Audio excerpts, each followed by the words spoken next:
আমি কোনোদিন ভূত দেখিনি, কিন্তু আমার খুব ইচ্ছে কখনো একটা ভূতের সঙ্গে সামনাসামনি কথা বলি। ছেলেবেলা থেকে কত ভূতের গল্প পড়েছি, লোকের মুখে গল্পও শুনেছি অনেক রকম। আমার খুব দুঃখ হচ্ছে এত লোক ভূত দেখতে পায়, অথচ আমার ভাগ্যে আজও একটা ভদ্র মতন ভূত জুটলো না। শহরের চেয়ে গ্রামেই বেশি ভূত থাকে। আমি গ্রামে গেছি অনেকবার, কাটিয়েছিও বহুদিন, কিন্তু হায়, কোনোদিন একটাও ভূত আমার চোখে পড়েনি। অন্ধকার মাঠের মধ্যে দিয়ে যাবার সময় কখনো দু একবার মনে পড়েছে বটে যে দূরে ঘোমটা মাথায় একটি পেতনি বুঝি দাঁড়িয়ে আছে।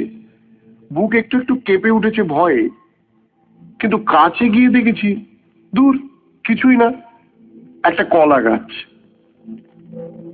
বন্ধুদের সঙ্গে একবার বেহালায় একটা বাগান বাড়িতেও রাত কাটিয়ে এসেছিলাম।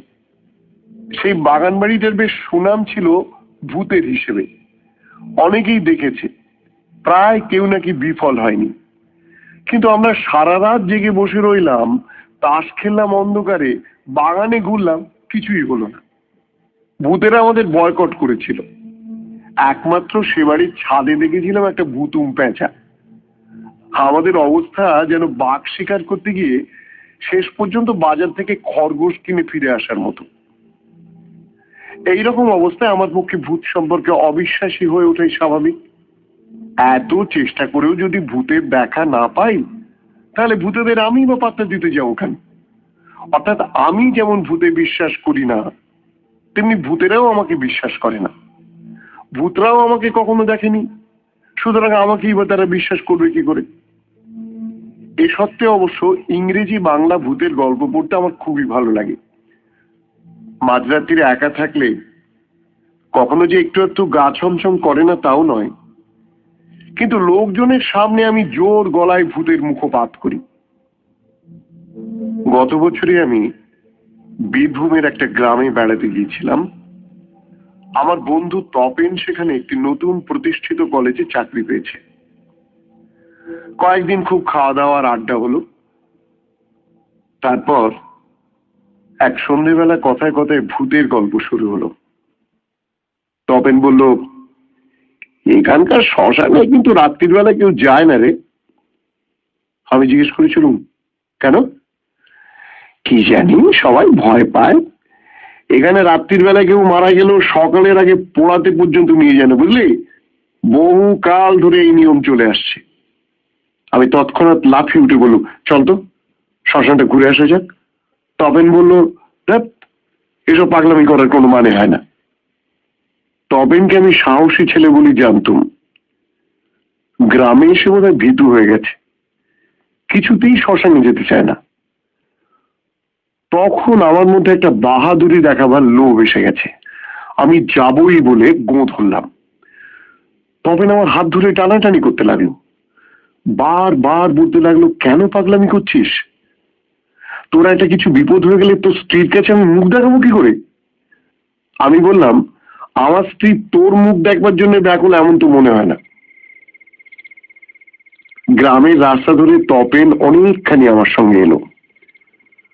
দূরে যখন শ্মশানটা দেখা যাচ্ছে, তখনও তপেন একবার হাত ধরে মিনতি করে বলল, সুনীল, সুনীল, প্লিজ প্লিজ যাসনি, আমার অনুরোধ রাখ তুই। আমি হাত ছাড়িয়ে নিয়ে বললাম, তুই এখানে দাঁড়িয়ে থাক, আমি এক্ষুনি ফিরে আসছি। তপেন শেষ পর্যন্ত বলল, চল তাহলে আমিও যাব তোর সঙ্গে, যা হওয়ার দুজনেরই একসঙ্গে হবে। আমি তপেনকে যেতে দিলাম না।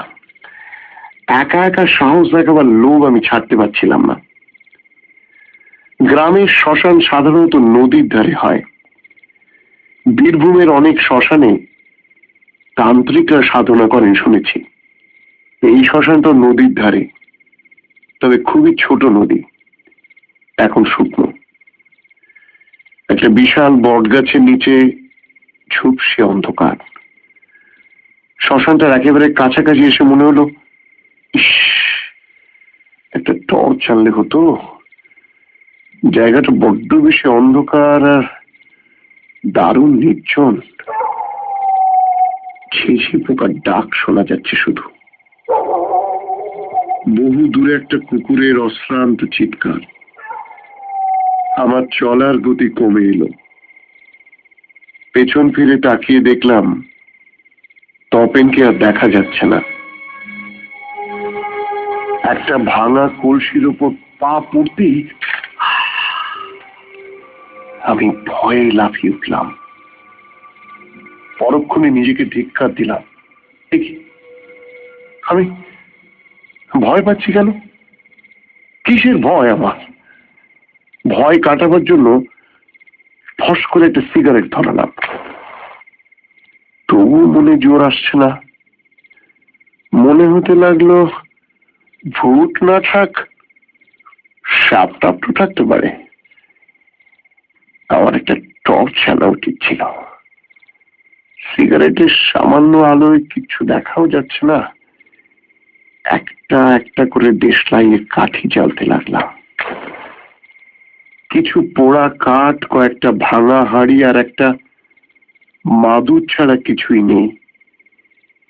এখানে লোকে রাত্রে আসতে ভয় পায় কেন? কুসংস্কার ছাড়া কিচ্ছু না। ঠিক এই কথাটা চিন্তা করার সঙ্গে সঙ্গে আমি একটা খটখট আওয়াজ পেলাম। একটা মাটির হাঁড়ি যেন গড়াচ্ছে। চমকে ডান দিকে তাকাতেই দেখলাম দুটো জলের চোখ আর কি বিভৎস প্রাণী এগিয়ে আসছে আমার দিকে। নিজের কাছে স্বীকার করতে লজ্জা নেই, সেই মুহূর্তে আমি অসম্ভব ভয় পেয়েছিলাম। আমার গলা শুকিয়ে গেল, আমার পা কাঁপতে লাগলো। জীবনে কোনোদিন আর আমি হাঁটতে পারবো না, আমি কথা বলতে পারবো না। তখনই দূর থেকে তপেন ডেকে উঠলো, সুনীল, সুনীল। সেই ডাকে সম্বিত ফিরে পেয়ে আমি দৌড়লাম।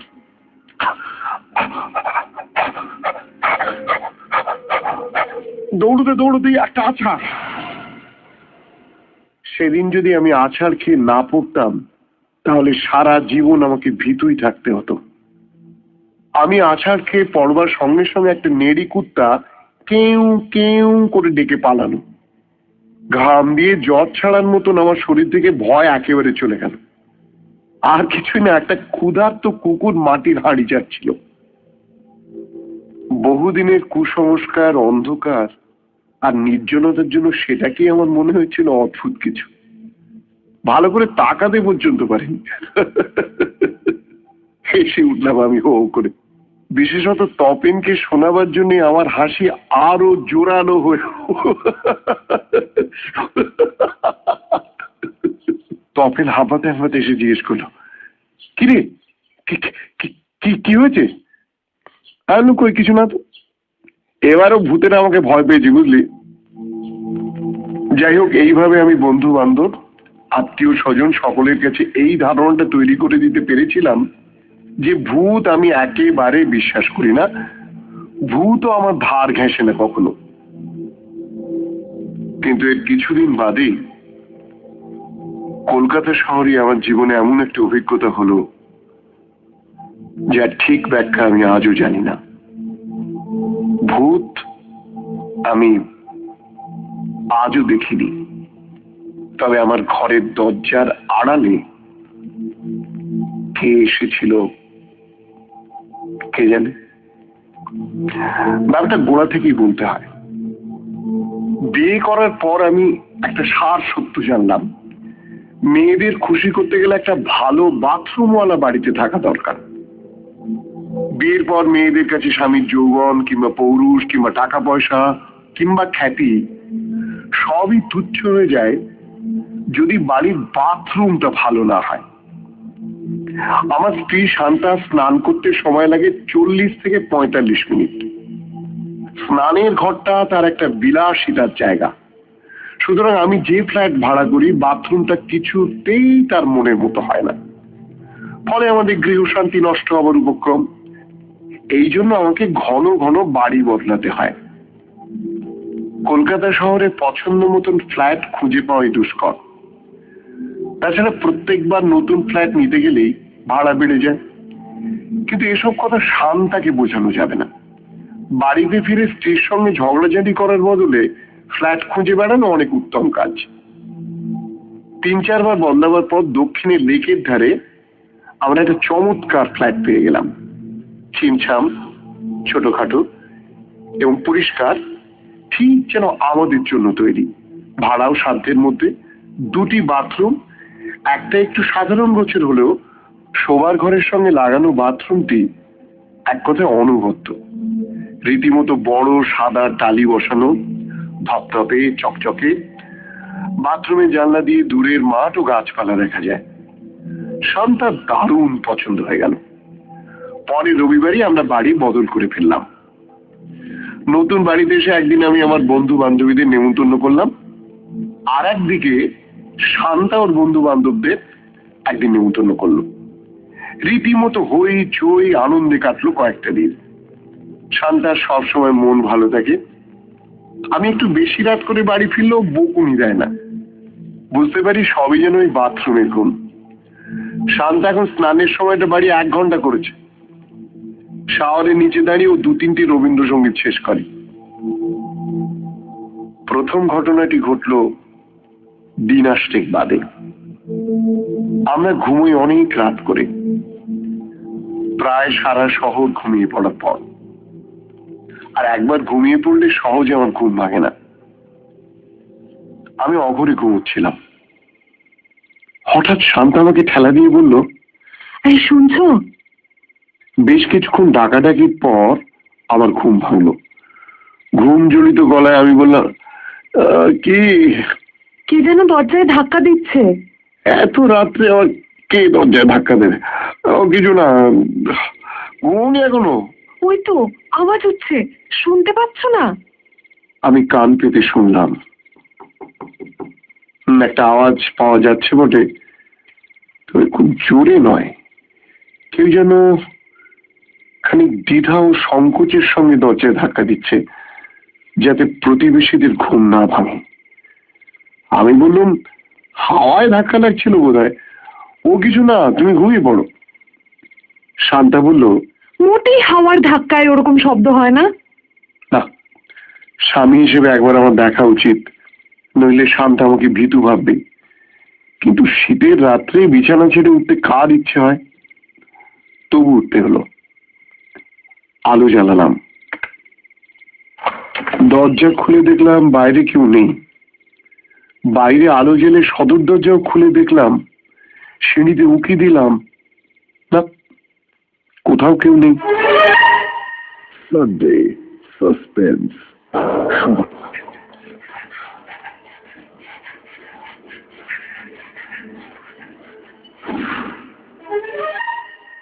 সানডে সাসপেন্স শুধুমাত্র রেডিও মির্চি 98.3 FM এ। It's hot. সানডে সাসপেন্সে এই সপ্তাহে সুনীল গঙ্গোপাধ্যায়ের লেখা দরজার আড়ালে। লেখক কোনোদিন ভূত দেখেননি। ভূত দেখার নানা প্রচেষ্টা তার বিফলে গেছে।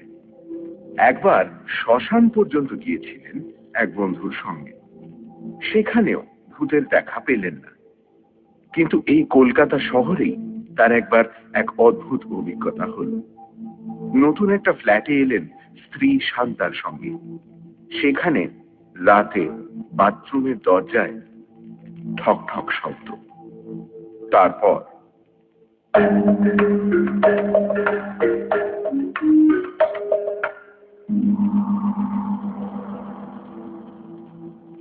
আমি একটু অসামাজিক ধরনের মানুষ।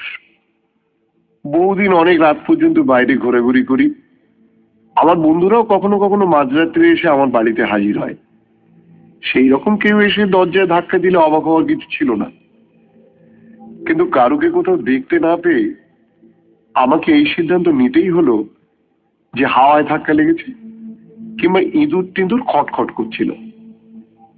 ফ্ল্যাটের মধ্যে ইঁদুর থাকা তো ভালো কথা নয়। শান্তা ইঁদুর দেখলে খাটের ওপর লাফিয়ে ওঠে। কাল সকালে এর একটা কিছু করতে হবে। আলো টালো নিভিয়ে আবার ফিরে এলাম। শান্তাকে একটু মৃদু বকুনি দিয়ে বললাম, কোথাও কিছু নেই, শুধু শুধু ঘুম থেকে জাগালে আমাকে। শান্তা লজ্জা পেয়ে আমাকে খুশি করার জন্য বলল, এই সিগারেট খাবে? সিগারেট দেশলাই এনে দেব? আমি বললাম, না থাকি, ইচ্ছে করছে না। আবার শুয়ে পড়লাম। সবেমাত্র ঘুমে চোখ জড়িয়ে এসেছে, এই সময় আবার দরজায় শব্দ, এবার একটু জোরে। শান্তা এবার রীতিমতো ভয় পেয়ে চেঁচিয়ে উঠলো। আমি গম্ভীরভাবে বললাম, কাল সকালে বাটাকে ঠান্ডা করবো। শান্তা আরো ভয় পেয়ে জিজ্ঞেস করলো, কে? কাকে? ইঁদুর। ইঁদুর কখনো এত জোরে আওয়াজ করতে পারে? ইঁদুর যে কি পারে আর কি পারে না তাকে আমার পক্ষে জানা সম্ভব? নিশ্চয়ই মস্ত বড় ধেড়ে ইঁদুর। শান্তা বলল, শব্দটা বাথরুমের দরজা থেকে আসছে।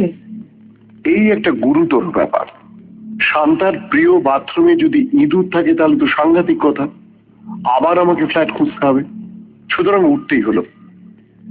আগের বার আলো জ্বালার সঙ্গে সঙ্গে শব্দটা থেমে গিয়েছিল, এবার অল্প অল্প শুনতে পেলাম। আমি ইঁদুর তাড়াবার ভঙ্গিতে হুস হুস করলাম, তবু আর একবার শব্দটা হলো। বাথরুমের দরজা বাইরে থেকে ছিটকিনি বন্ধ। আমি দরজা খুলে দেখতে যাচ্ছি, শান্তা আমাকে চেপে ধরলো। ভেতরে যদি কেউ থাকে? সুতরাং কণ্ঠস্বর মোটা করে ধমকেশ্বরে জিজ্ঞাসা করলাম, কে? ভেতরে কে? আর কোনো সাড়া শব্দ নেই। শান্তা বলল, আমার ভয় করছে, আমার ভীষণ ভয় করছে। ভয় পাওয়া মেয়েদের স্বভাব। অনেক সময় ভয় হলে মেয়েদের মানায়, কিন্তু স্ত্রীর সামনে যে স্বামী সাহস দেখায় না তার জীবন ব্যর্থ। আমি বীর দর্পে শান্তার হাত ছাড়িয়ে দরজাটা খুলে ফেললাম। কেউ ছুটে বেরিয়ে এসে আমাকে ধরল না। একটু অপেক্ষা করে বাথরুমের মধ্যে মুখ বাড়িয়ে দেখলাম, না, কেউ নেই, কোনো ইঁদুরও না। ভালো করে সব জায়গাটা পরীক্ষা করার পর আমি শান্তাকে ভেতরে ডাকলাম। শান্তাও দেখলো বাথরুমের কোথাও বড় সড়ো ইঁদুরে লুকিয়ে থাকার সম্ভাবনা নেই। শান্তা বলল, তাহলে কিসের শব্দ বলো তো? হাওয়া ছাড়া আর কে হবে? হাওয়ায় কখনো এরকম শব্দ হয়? যাকে কালকে সকালে সেটা চিন্তা করা যাবে। ভেতরে তো কেউ নেই দেখা গেল, সুতরাং ভয় কিচ্ছু নেই। আবার সব দরজা টরজা বন্ধ করে আলো নিভিয়ে শুয়ে পড়লাম দুজন। বেশ কিছুক্ষণ দুজনে আর কথা না বললেও দুজনেই আসলে কান খাড়া করেছিলাম আর কোনো শব্দ শোনা যায় কিনা। আর শব্দ হলো না। শান্তা ঘুমিয়ে পড়ার পর আমিও ঘুমলাম। পরদিন সকালে উঠে শান্তা আর আমি দুজনে মিলে আবার বাথরুমটা তন্ন তন্ন করে খোঁজ করলাম। না, সেখানে কোনো রকম সন্দেহজনক কিছু নেই। দিনের আলো অনেক কিছু স্বাভাবিক মনে হয়। রাত্রির বেলা অনেক ছোটখাটো শব্দ খুব জোরে শোনায়। সুতরাং দরজা ধাক্কানোর ব্যাপারটা সেই রকমই কিছু একটা হবে, এই রকমটা ভেবে নিতে হলো। ব্যাপারটা আমি তেমন গুরুত্ব না দিলেও সেদিন আমি বাড়ি ফিরে এলাম সন্ধে হতে না হতেই। শান্তা খুব খুশি হলো। আমরা একসঙ্গে বেরিয়ে একটা সিনেমা দেখে এলাম রাত্রি শোতে। সারাক্ষণ আমরা গত রাত্রির ঘটনা নিয়ে কোনো আলোচনাই করিনি। শুতে যাওয়ার আগে শান্তা বলল, জানো, ঠিকই যে বলছিল এই ফ্ল্যাটটায় নাকি খুব ঘন ঘন ভাড়াটে বদলায়।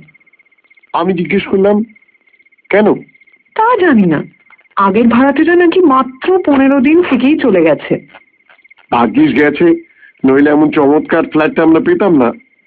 ফ্ল্যাটটা তো ভালোই, কিন্তু কিন্তু আবার কি? আর যদি আওয়াজ শব্দ হয়, কালকে আমি ইঁদুর মারার ওষুধ কিনে আনবো। শান্তাকে আমি হাসি ঠাট্টাই ভুলিয়ে রাখলাম। তারপর এক সময় ও ঘুমিয়ে পড়ল। আমি একটা বই খুলে জেগে রইলাম। বারবার তাকাচ্ছি দরজার দিকে, যেন আমি কারো প্রতীক্ষা করছি।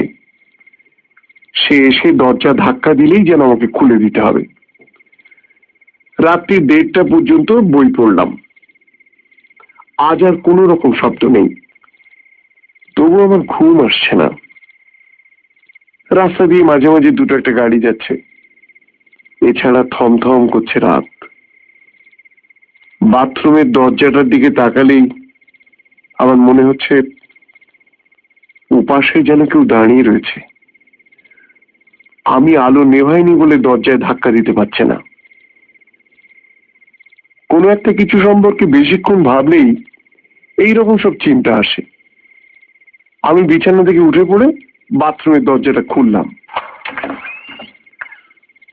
ভেতরের আলো জ্বেলে ভালো করে দেখে নিলাম একবার।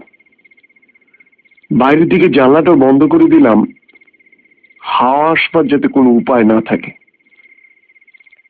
আজ আর কোনো শব্দ হবে না। দরজাটা আবার বন্ধ করে দিতে যাচ্ছে এমন সময় শান্তা ভয় পেয়ে চেঁচিয়ে উঠল। কে কে? আমি। শান্তা, আমি। তুমি ওখানে কি করছো? আরে তুমি ভয় পাচ্ছ নাকি? কি আশ্চর্য, আমি বাথরুমে গিয়েছিলাম। শান্তা উদ্ভ্রান্তের মতো জিজ্ঞেস করলো। তুমি তুমি সত্যি বাথরুমে গিয়েছিলে? সত্যি করে বলো তো, আজও নিশ্চয়ই আওয়াজ হয়েছিল। আরে বাবা না, কোনো আওয়াজ হয়নি। সত্যি বলছো? হ্যাঁ, তুমি দেখো, আর কোনো দিন কোনো আওয়াজ হবে না। কিন্তু আলো নিভিয়ে দিয়ে শুয়ে পড়ার 5 মিনিট বাদেই আওয়াজটা ফের শুরু হলো। ঠক ঠক ঠক ঠক। শান্তা আমাকে জড়িয়ে ধরে ভয়ে কাঁপতে কাঁপতে বলল, ও কি হলো তুমি বলো। আমি বললাম, চুপ চুপ করো, চুপচাপ শুনতে দাও। কি শুনবে? দেখি না আর কি হয়। দরজাটা আর কয়েকবার ঠক ঠক করলো, কিন্তু আর কিছুই হলো না।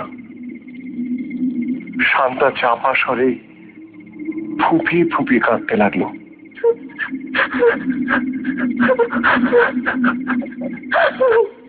আমি বললাম, একটা রাত জেগে থেকে দেখা যাক না কি হয়। শান্তা বলল, তুমি ঠিক ঘুমিয়ে পড়বে। তুমি ঘুমিয়ে পড়লে আমি ভয় মরে যাব। না না, ঘুমোবো না। আর একটা কাজ করা যায়, বাথরুমের দরজাটা খুলে ফাঁক করে রাখা যায়। উঠে তাই করলাম। শোবার ঘরের পাশে বাথরুমের দরজাটা খুলে রাখা শান্তার একেবারে পছন্দ নয়, কিন্তু অতি কষ্টে ওকে রাজি করালাম। আর কোনো শব্দ হলো না। রাতটা কেটে গেল। সকালে উঠে শান্তা বলল, এর একটা ব্যবস্থা না করলে তো চলে না। এইভাবে কি প্রত্যেকটি রাত না ঘুমিয়ে কাটাবো নাকি? যত রকম ব্যাখ্যা দেয়া যায় সব কটাই আমি শান্তাকে শোনালাম।